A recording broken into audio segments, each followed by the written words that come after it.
திருவாரூர் மாவட்ட ஆட்சியர் அலுவலகம் முன்பு தமிழ்நாடு தோட்டக்கலை அலுவலர்கள் நலச்சங்கம் மற்றும் உதவி தோட்டக்கலை அலுவலர் சங்கங்கள் இணைந்து தமிழக அரசின் உழவர் அலுவலர் தொடர்பு திட்ட களப்பணியாளர்கள் இணைப்பை கைவிட வலியுறுத்தி ஆர்ப்பாட்டம் நடைபெற்றது.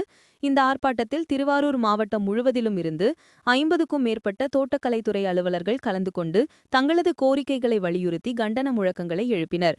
இந்த ஆர்ப்பாட்டத்தில் தோட்டக்கலைத்துறை வளர்ச்சியை பாதிக்கக்கூடிய UATT 2.0 தோட்டக்கலைத்துறை பட்டம் மற்றும் பட்டயதாரர்கள் எதிர்கால வாழ்வை பாதிக்கக்கூடிய திட்டத்தை கைவிட வலியுறுத்தியும், தோட்டக்கலைத்துறை கள அலுவலர்களை அவசர காலத்தில் பணியிட மாற்றம் செய்வதை உடனடியாக கைவிட வலியுறுத்தியும் ஆர்ப்பாட்டம் நடைபெற்றது. இந்த ஆர்ப்பாட்டத்தில் தோட்டக்கலைத்துறை அலுவலர் நலச்சங்க தலைவர் பிரதீப், உதவி தோட்டக்கலைத்துறை அலுவலர் நலச்சங்க தலைவர் ராஜேந்திரன் உள்ளிட்ட பலர் கலந்து கொண்டனர்.